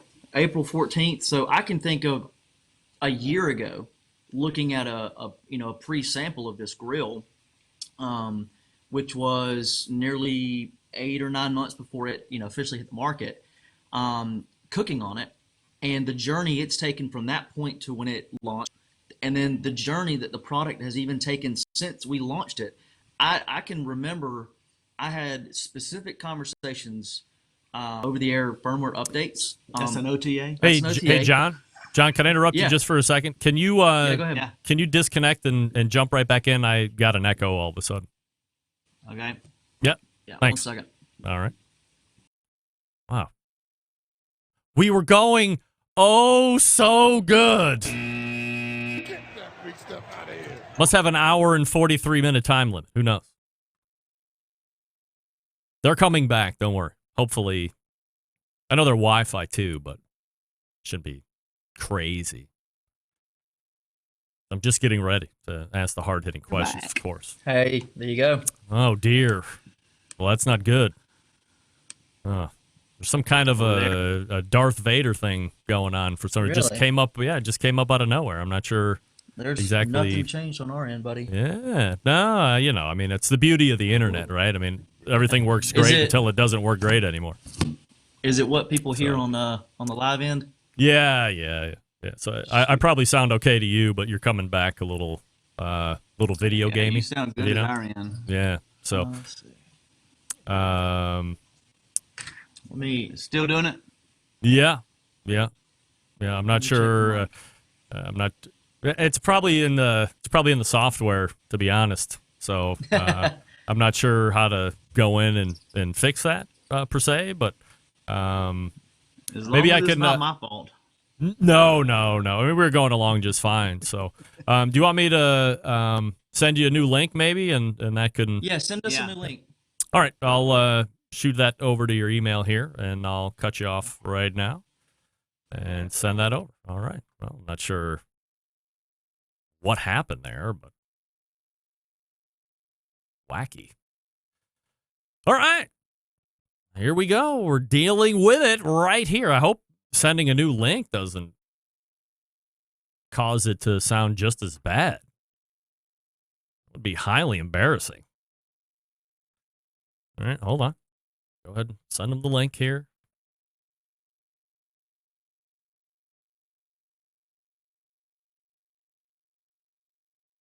Some of you are telling me it sounded good.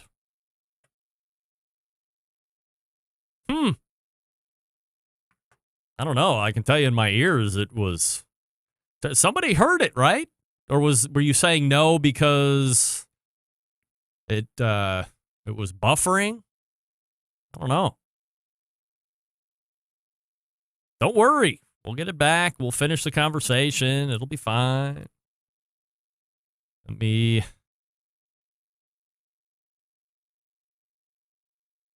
Oh. Tripes.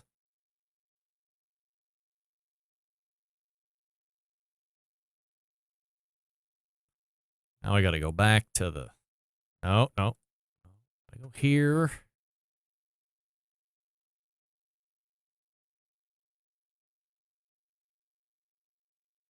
Okay, that's what we got to use there. Sorry. Oh, dear.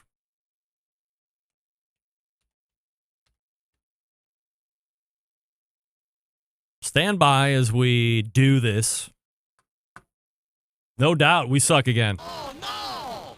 We suck again! Whoa, this is on my end. What? Oh, dear. This is a, well, I sound okay, but let's see. Yeah. Right, that sounds okay. That doesn't sound good at all.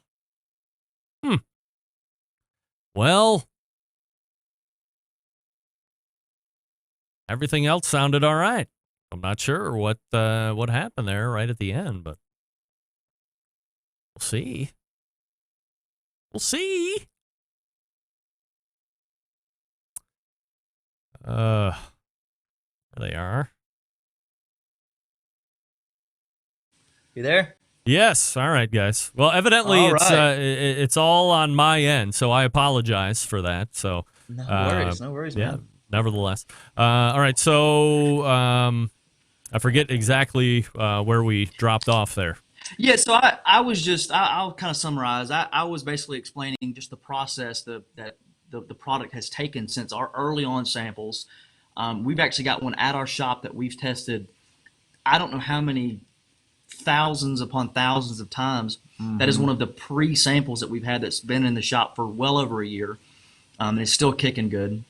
And then when we launched it on November 15th, I was talking to customers the day we launched it, the day they got it in their hands. We troubleshot several, firmware issues that we had, little glitches, and immediately the week of did OTA updates on the product and, address those concerns. Is any product perfect? No. You got to have, it's somewhat relative as, to the price point sometimes, but can products be better? Absolutely. And in our MO on the Masterbuilt side is we are very active in the community. We're very ears wide open to, what are the things that we can improve on and addressing them specifically with our team, which is why my dad and I have chosen to put ourselves out there. Not just because we're, family, company, but we love it. We want the product to be good, and as good as it can be. And we've got a great responsive team that really engages in a positive way and wants the product to be as good as we care. And a lot of the guys that work for us are hobbyist cookers themselves. So we pride ourselves on that, and we love doing it. And what Dad said earlier is we make products. That's why Masterbuilt has been so successful for so long, is because we make products that we personally use and betters our lives. So we try to focus on problem solution. We felt like in the grilling, smoking, charcoal world, there was, a gap in a problem solution that we could, come out with a product with. And what you see behind us in this Gravity 560 and the Gravity series, and you'll see more of it coming forward, is, I think, a problem solution in that area. And I think it really masters, pun intended, masters all areas of outdoor cooking and barbecuing, grilling, searing, baking, reverse searing, smoking, low smoking, cold. I mean, you name it. It does all of that. Yeah, and I mean, people invest money and time, and we want them to have a success, just like we do have, here when we're doing it. This product, we've always cooked with our family, but just this week, and we just did a live Instagram for Easter, and our whole family cooked on this product. My wife did the vegetables, daughter Brooke did the baked beans, Bailey did a dessert, John and I did the meats. By the way, Bailey, we just did a video with my sister on our Masters of Smoke channel that'll be coming out next week, or probably later this week. That is a dessert baked. It's a baked monkey bread from a canned, what do you call it? A biscuit can? Yeah. A cinnamon roll can, and it is out of this world. And we, the brilliance of it is we baked it on the Gravity 560. Yeah. So it's a phenomenal product that's super versatile, and I think it takes charcoal. And this is the key that I think people that will, when it clicks, I'm telling you, Greg, when it clicks, when people start to understand, oh my gosh, you're telling me that, because they assume they see the hopper on the right side, and they assume it's a pellet concept. Huh. And when they realize, you're telling me that a charcoal grill, it separates the fuel, so it takes the fuel management complexity out of a charcoal grill. It makes it easy. Mm-hmm. And you're telling me I can have a charcoal grill to 700 degrees in 13 minutes and do everything in between. It's like it's almost like they can't understand. There's no moving components. They assume there's all this complexity to it, and it's not. We've taken all that complexity out, and I'm telling you, mark my words, this is going to make charcoal a weekday fuel source. Yeah. Charcoal predominantly is a weekend fuel source because it just takes longer to do, unless you're an enthusiast. And we're taking charcoal and we're going to put it in the backyards of the everyday American. I think that's where this product's heading, because it is that good of a product. Yeah. John, let me ask you a question. John, one, $500 price point. You look at the tech that it has on there. We can talk about that here in a second. I'm assuming that this isn't, like a USA made. By the way, we could have that conversation all day long, and I would probably go on a side that you probably wouldn't even expect that I would go on, because I think a lot of people love to talk shit about how much money that they're going to spend, and it would only buy American until they see how much an all-American made product is going to cost, and then they're happy to buy everything else but they have no problem talking about how they would do it. So do you have a great working relationship with let me ask you a better question. Are you getting in parts and assembling here, or is it all manufactured and it's shipping in and then you redistribute? How does that process work? Yeah, it's completely made overseas, and yes, if anybody ever asks, would we rather make the product here? I mean, that's a yes, we certainly would. Of course we would. We're always exploring opportunities to do that, and the day may come that we do. But for right now, with Masterbuilt and most of the competitors that we've got out there are building the products overseas. We do have great relationships with our factories. And what we're doing here is all of the sales and the marketing and the engineering. We have a ton of jobs right here in the U.S. that are supporting this product. Yeah, I mean, when we get asked that question, it's always an easy yes. We'd like to, but yes, it is made overseas. Because you'd be looking at a $2,000 grill behind you if that was the case, right?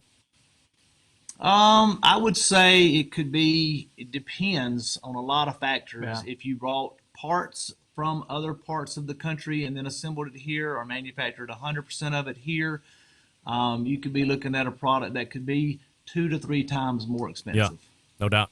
The other aspect that we were kind of talking about offline was tech. So, I don't know. There were a lot of grill manufacturers. That's all they did. They built grills. They were kind of a hardware company. And then with the introduction of pellet cookers that had this Wi-Fi technology, well, all of a sudden people wanted to have something that went with their smartphone. So now this is forcing grill companies to be something that they're not used to being, which is now probably a whole side of the company, which is now a software company, which brings a whole set of everyday hurdles, user errors, product support, blah, blah, blah, that you don't have to worry about when you're just dealing with the physical grill itself.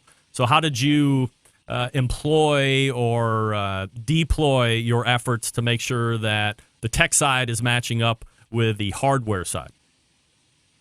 Well, I'll take that one, I guess, because that was probably what are you trying to say? Well, no, that was that was about 4 years of my life at the company was working on the tech side and the service side.